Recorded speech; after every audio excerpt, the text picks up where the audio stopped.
That looks good. Okay. Woo, woo. Now Well, so thanks for joining me for part two. yes, this is what happens when you get two girlfriends together. It's the truth. It's like when the kiki begins, and it's You like can't stop the flow. you can't stop it. And this is without alcohol. So that's like, Girl, that's a whole nother ballgame. I promise there's only water in here. okay, yeah. And there's only Oh, here. Yes. all right. We had left off on the perfect note because basically you've just moved to Portland. You've gotten here, you and Aster and baby Bobby, who's what, 2 at this point, or 1? One. One. So super, still a babe, still a little babe. And I think you had been talking about that you did you land a gig in Portland at a radio station in Portland, right? I did. So, the hustle is strong with this one. Every time I know that I'm getting ready to move somewhere else, I start putting the feelers out immediately wherever I'm going. And so I've been blessed that every time when I landed wherever I was going, literally landing, there was an opportunity already available to me. So that opportunity was with what was Jam in 95.5. Okay, awesome. And they started out, well, they were jamming 95.5 when you started with them, but they've switched since to 107. Jamming 107.5. That's yes. right. Okay. Ownership changes along the way. Frequency numbers have to change, Right. just politics and logistics. But yeah, in essence, the same format of hip hop and R&B.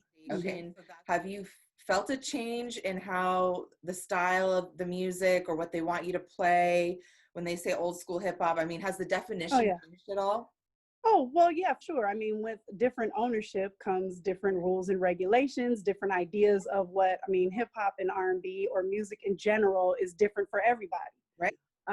Even within the genres, there are, sub-genres, right? Right. Oh, yeah, for sure. But, I like music. So yeah, as long as I'm vibing with what it is, and truth be told, a lot of people don't know this, I also really like the 80s.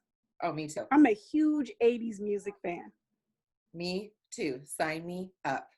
I mean, seriously. Yes. That people would go, really? Yeah. I'm multifaceted. Just when you think you know, you don't know. You don't know. You got to keep them guessing. Totally. Okay, so you're doing this job, which you're still currently doing today. Yay. Yes, is where I am right now. Which you are right now at this beautiful iHeart Radio. Here, let me prove it to the people. Yes. iHeart Radio. There it is. I don't know if you saw that. Oh, I saw it. We saw it. Okay. It's got. So you're doing this, Aster's back at Nike. So let me take you back. Yeah, so when we first got here to Portland, back in 2006, he was, working at Nike. And during that time, I was also part-time at Jammin' 95.5, back then owned by Rose City Radio. And so I was part-time. It was another sort of like a humbling experience again, because now I'm coming from the biggest market in the country. Yeah. In my mind, anyway, I'm popping. Yeah. So I'm thinking I'm coming to Portland and I'm just going to be this big fish in this small pond. And child, you talk about a rude awakening. Oh. And so being part-time was humbling. And still trying to always get a full-time radio gig was just not happening. We have always wanted to be a 2-income household. And I was finding that I wasn't really happening for me. So I got offered the job in San Francisco at KBLX when Bobby was like maybe 2 years old. Oh. And I went back to San Francisco. Oh, wow. So Aster stayed here. Okay. And Bobby and I went and packed up and went to my mama's house. She helped watch Bobby while I was getting my footing being the new afternoon drive person, on-air personality at KBLX. And I did that, and that was weird. It was good, but it was weird because I was separated from my husband. Yeah. And he would come every weekend We made it work. You know, this is the thing. When you want to do something and it's right for you, you can make it work until it doesn't work for you anymore. And so we did that for a while. And then those weekend visits turned into some, they must have turned into something steamy because I got pregnant. And then I was on bed rest, and I was on bed rest at my mom's house. Oh, wow. And I'm thinking, I have this big, you know, brand new house in Oregon. Why am I laid up here Your mama's when house. I could be laid up there? Yeah. I left San Francisco, came back home, Bobby and I and my mama, and we all got everything together for welcoming baby number 2 back here in Oregon. And I never went back to KBLX. They understood. I mean, there was just no way. Now I have 2 babies. I didn't feel right about separating Astor from his kids on a regular like that.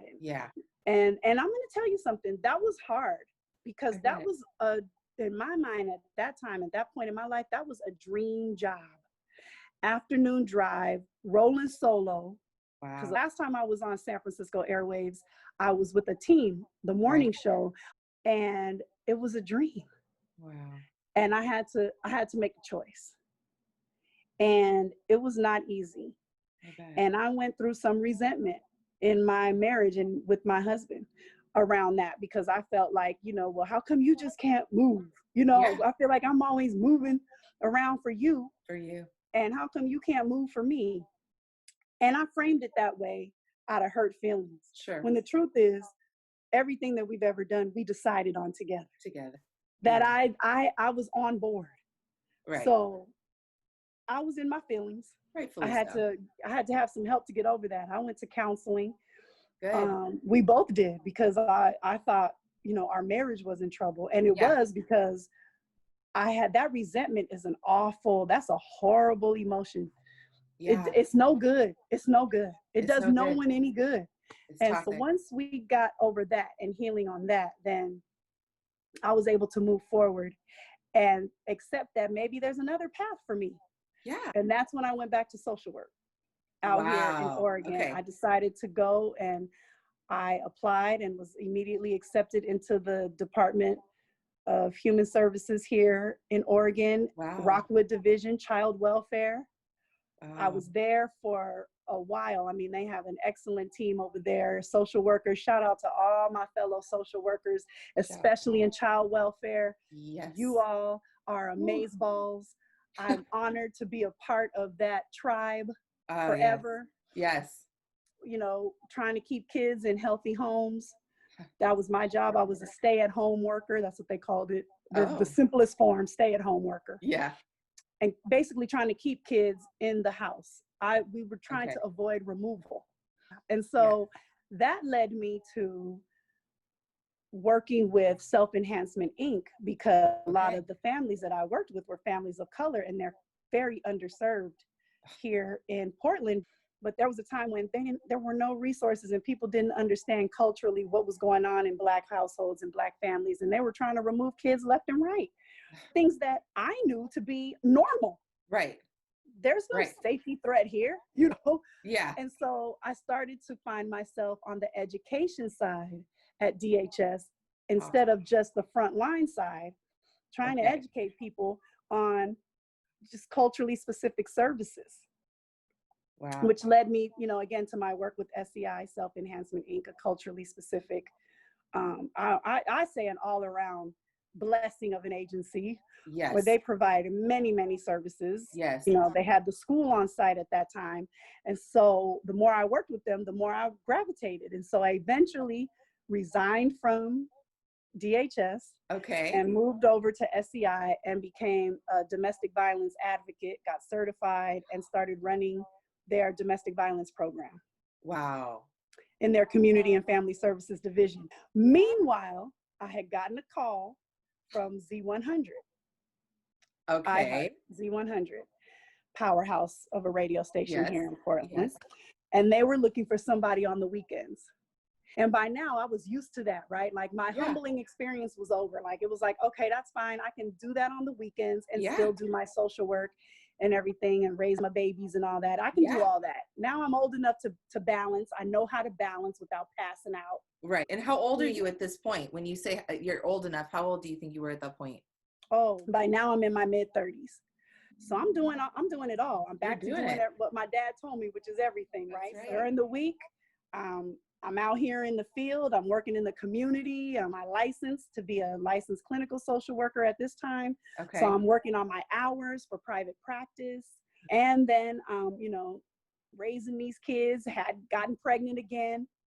And I'm doing, you know, weekends on Z100. And then I have the audacity to decide that I want to start a public affairs program on Z100. And so I start doing that, but that's only 30 minutes a week. So, you know, I can do that, right? I can swing that. Yeah, and now I'm using all of my connections in the community on the radio. So that's when I was like, wow, this is where it all comes together. That's right. It all comes together.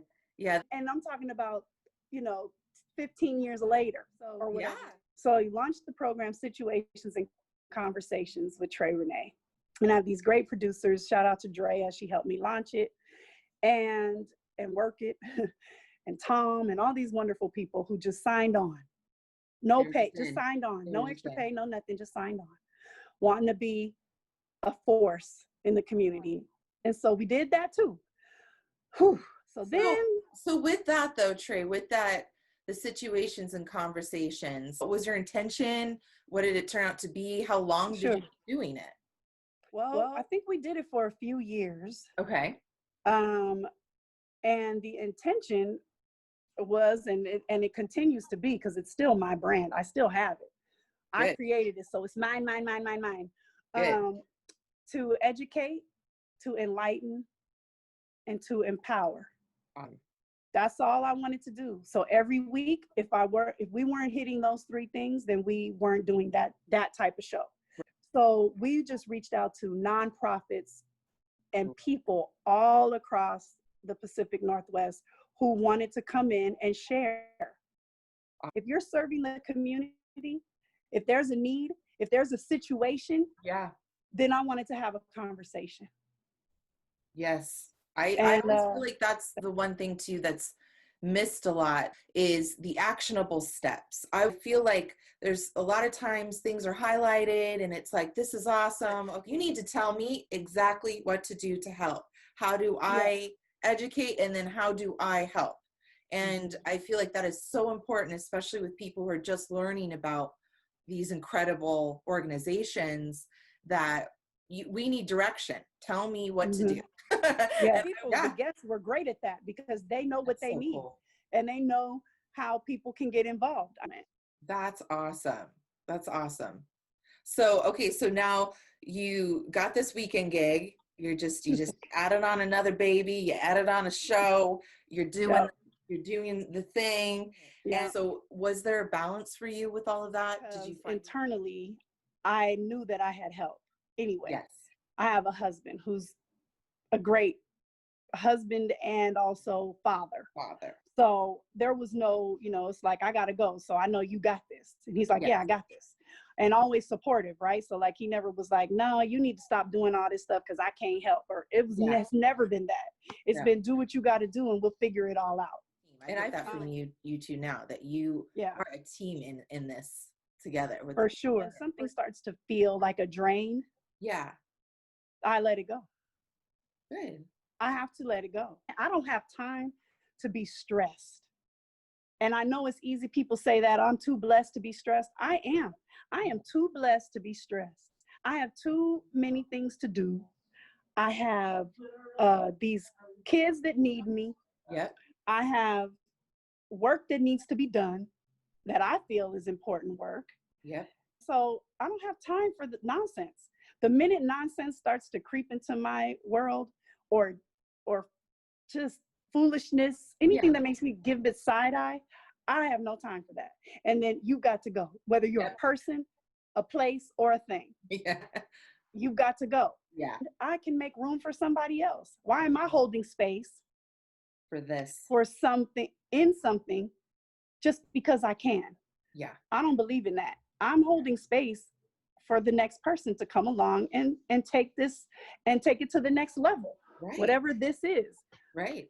So I always feel like, and I've let many things go. I mean, I let go of social work when one day I got a call from my program director here at iHeart saying that we're going to make a change on Wild 107.5. We're going to bring back jamming.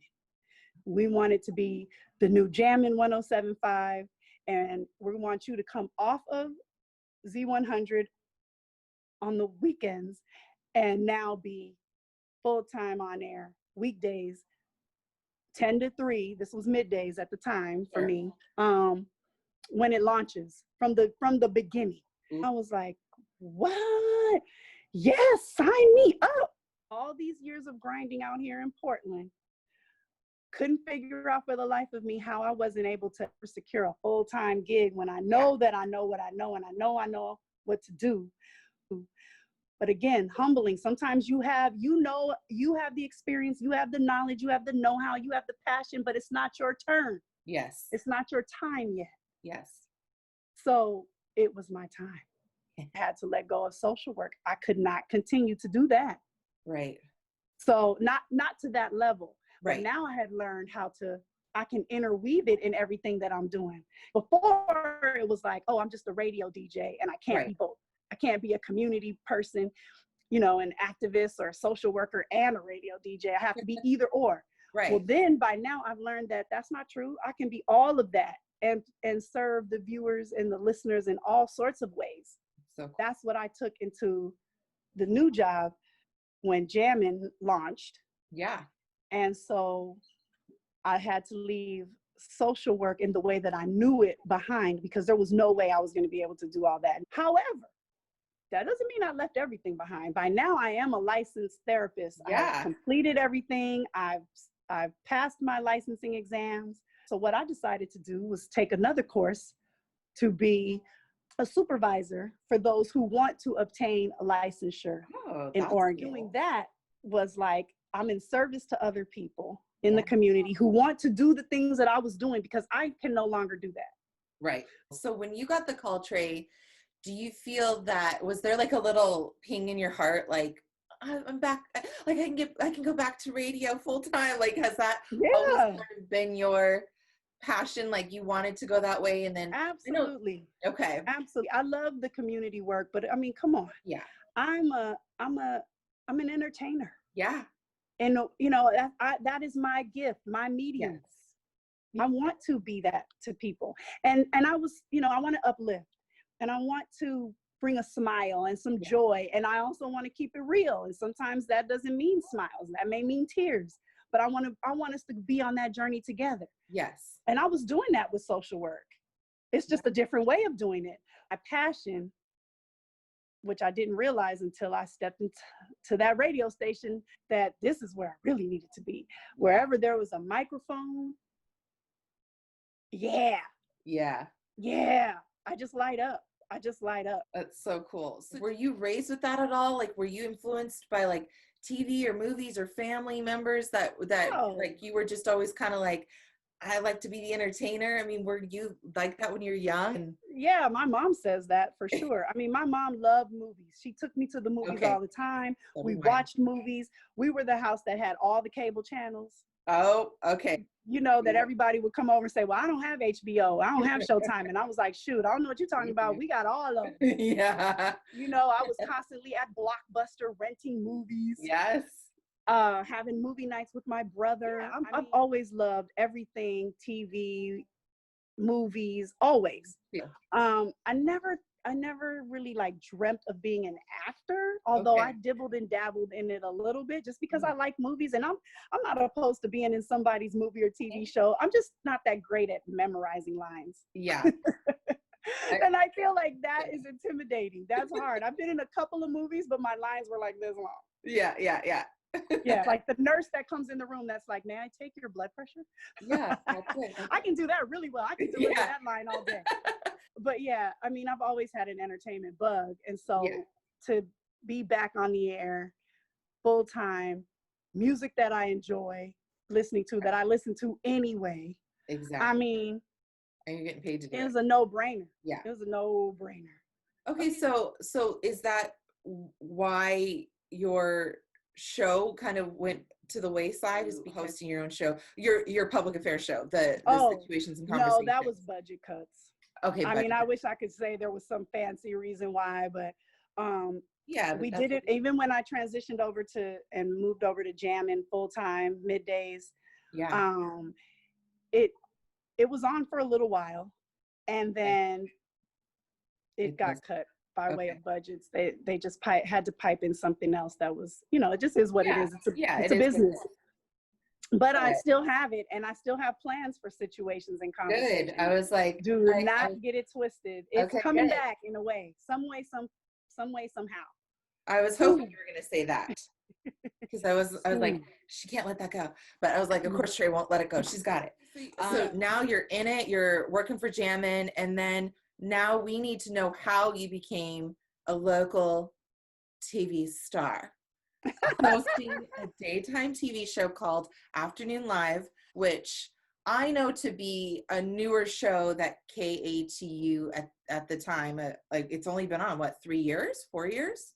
It'll be 4 years in September. 4 years. Tell me about it. Tell me how you were like in this awesome full-time radio spot, 3 babies, you're doing it, and then how did TV come into play? So, a little bit of this, a little bit of that, and a lot of something else. So what happened was I was on an email thread, true story. Okay. Now, there aren't that many people of color at iHeart Portland. What?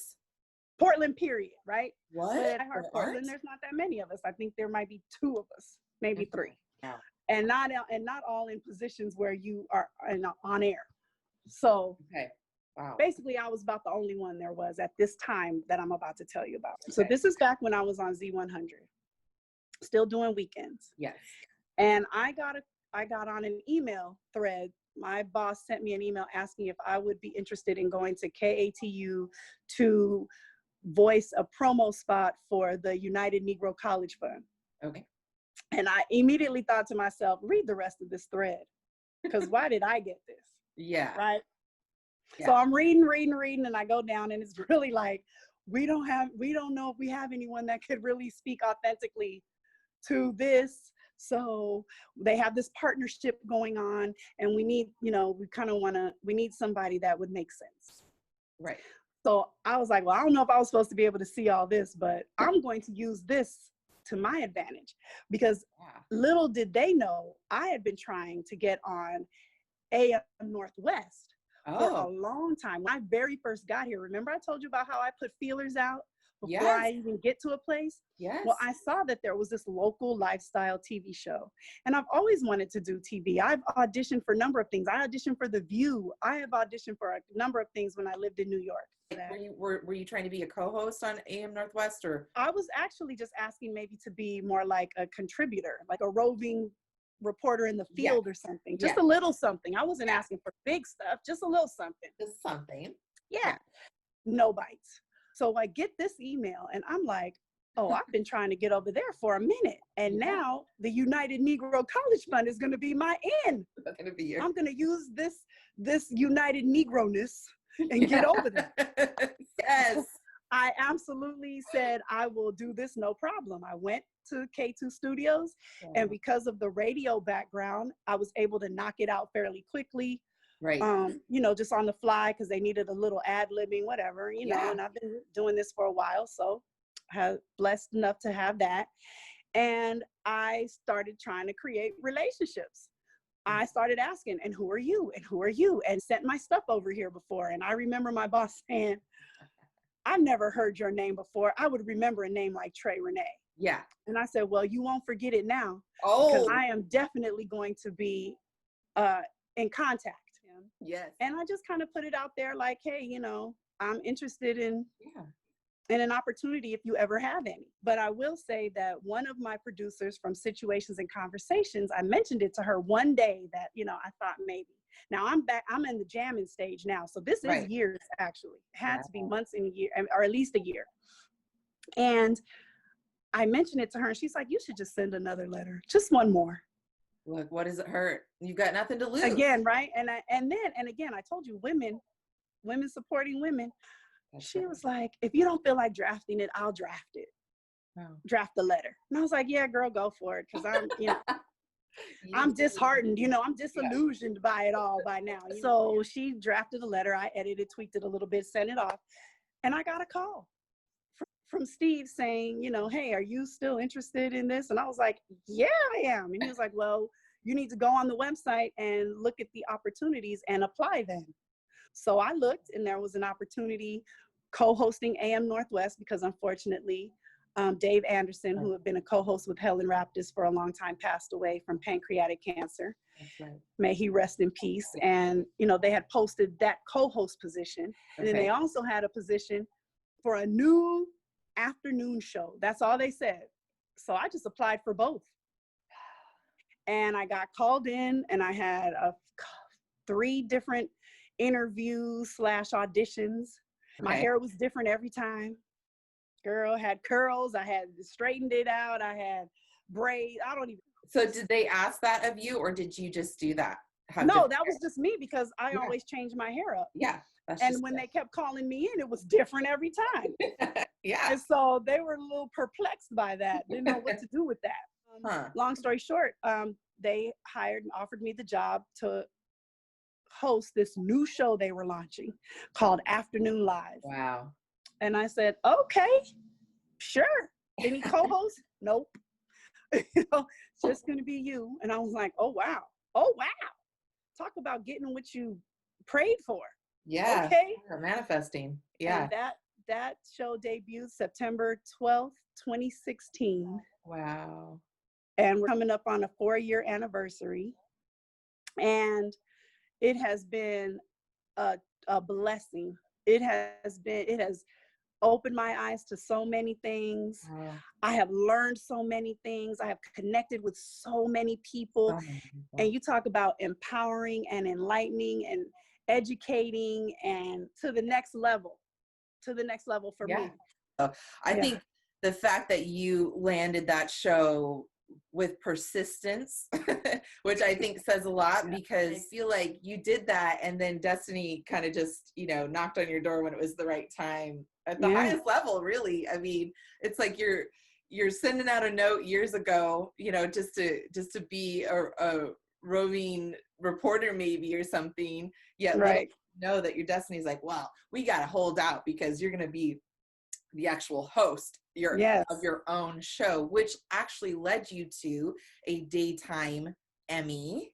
Yay! In your first year. I mean, that was like straight out the gate. I was like, this woman's on fire. Talk about being blown away. I was just like, being nominated already was like, I'm sorry, I don't even know what's happening here. Like, what is happening here? Yeah. And then to actually win, Astor was sitting there. He had to nudge me, because I was like, wait, what name did they say? I mean, I was totally, not to mention, it was at the end of the Emmy show, and we had already had a lot of wine. Right. A lot of wine.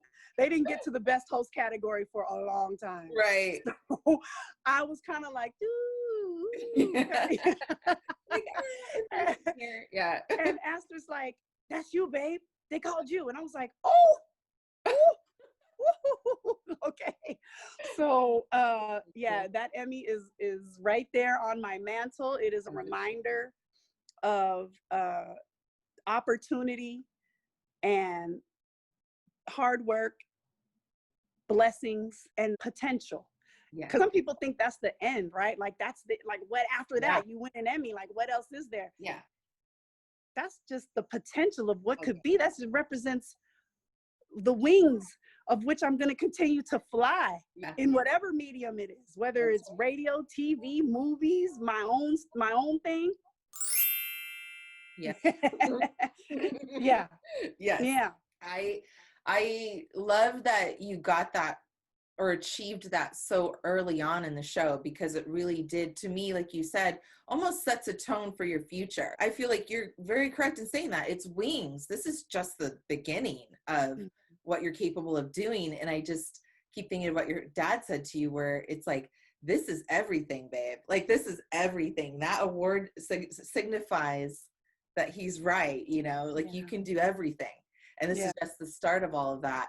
I just think that is so cool. So as you've been on the show, how has it progressed? Because you started the show, I feel like the energy of the show, like most daytime TV, unless it's like The View and it's meant to be political, that most daytime TV is supposed to be a little fluffy. Like, it's supposed to be a little light, fun. We're talking about cooking, lifestyle, fashion, all the fun stuff, books, that you can still educate and empower yourself, but still with a very light tone.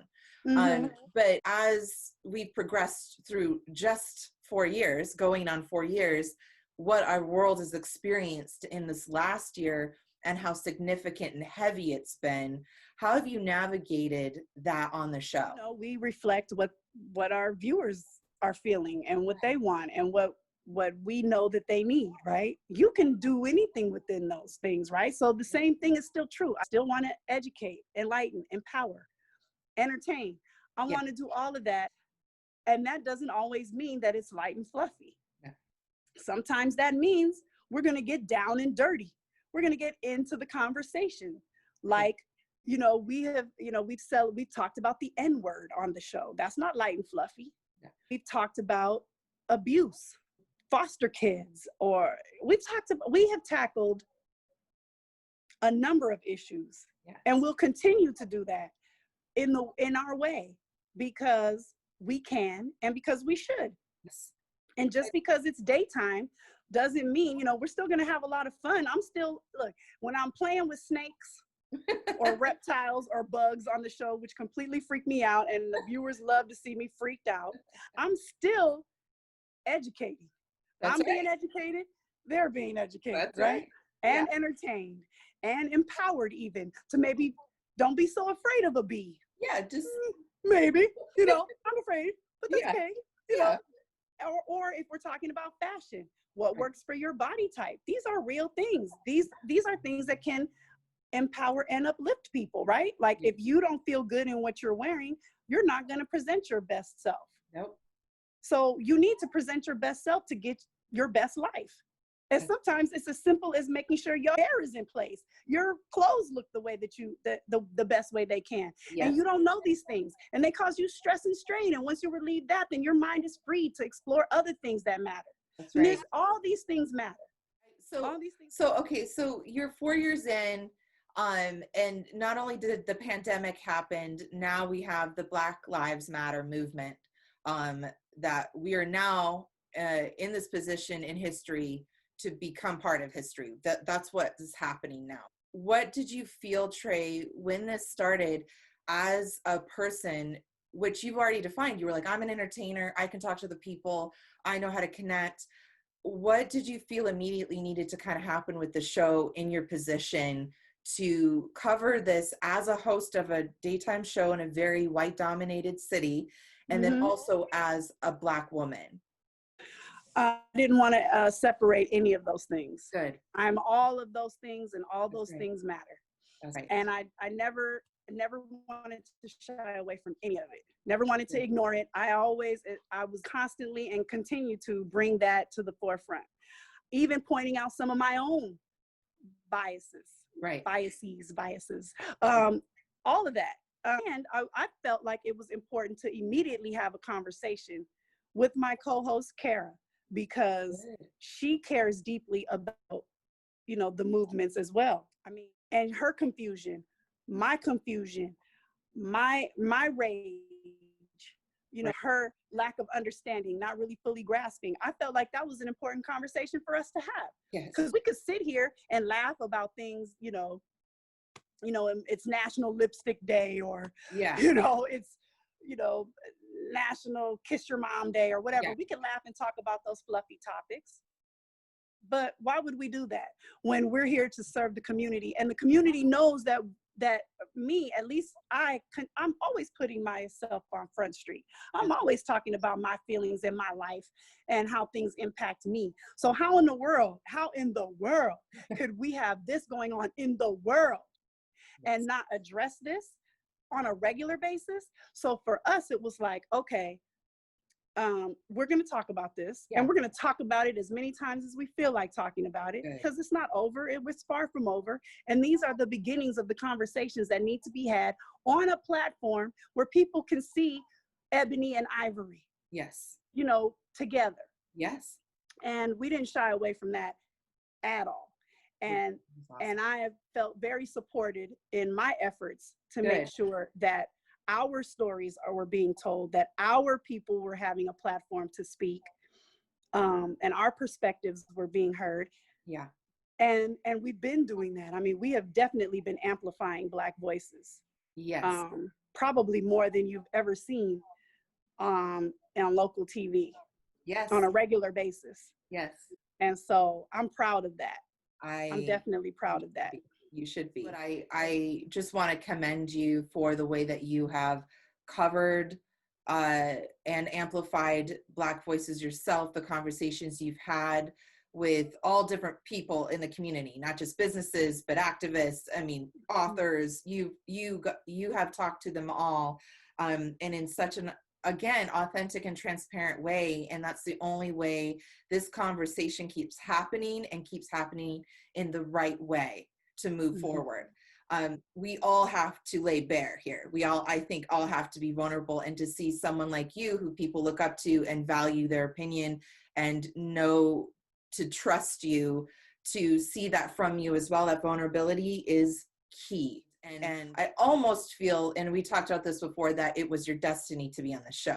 I almost feel like it led up to this kind of grand moment in time, and you needed to be on the show to make sure that it was projected the way it needed to be, in a very accurate and honest, raw way. So for that, I think you deserve a personal Emmy, which I'll just give to you. Thank you. I always love your gifts. I can put them right next to the actual Emmy. Okay, good. I love that. Thank you, though. I appreciate that. Do you feel that you've changed people's lives over time, and that you're changing people's lives still with doing the work that you're doing in entertainment? I hope so. Good. I mean, that I hope so, and for the better, even if it's just, you know, in the moment. You know, if you're having a rough time, and something I say or something I play, or, you know, something you see and I'm attached to it brings you peace or joy or makes you think, then that's it. My job's done. I'm good. I'm good. I really am good. You know, but that's the thing in this medium, you don't really know. So you hope and you pray, and I do, and I pray every day. I pray every day. I pray that the Lord bless me to be the salt to sprinkle whatever message and goodness that needs to happen. Let me just be the salt, the enhancer. I don't want to be the meal. No, you're just, I just want to be the salt. Yes. I just want to be the activator. I just want to be the enhancer. That's it. Yeah. That's it. And if the Lord grants me to do that, so be it. And I ask that every day. And I also ask, Lord, please don't let me screw up anything too bad. I ask that too. Good one. That's a good one too. I love to be out of my own way, you know, because sometimes you can get in your own way. All the time. And I don't want to get in my own way. I don't want to get in his way. You just want to, I want to walk in my path and not screw it up too bad. That's right. Well, you're not. And I do feel that you are on a path. That being said, what do you see for your future? Do you see any kind of future? Yes. Do you see I definitely have had to figure out what is going to be best for myself and for my family, as opposed to, you know, just what I've been doing all these years, and what kind of impact I want to make going forward on the world, and mainly on these babies, but on the world. Said by the time, you know, your people and my people and the people see this, there will be changes afoot. So all I will say is stay listening and stay tuned, because there's more to come. I just want to say thank you from the bottom of my heart, my soul, for doing this, for taking the time to do this, for letting me and the audience get to know you a lot more. I can't obsess about you enough. I just think you're fabulous, and I hope I get to be part of this new adventure you're on. I'm just like, oh God, I hope I'm in the girl Oh, you squad. wait for it. You're in there. You are in there, girl. But it's just awesome to be able to surround myself and to know incredible women. And just like you said, you know, we can't do it without tribes of people throughout our lives, without these strong women in your life, the same for me and mine. And just, you know, the guardian angels, people leading us from above who are no longer here, I think keep us on the path of our destiny. And it's just awesome that you've shared yours so far. So thank you. Thank you. Thank you. So awesome.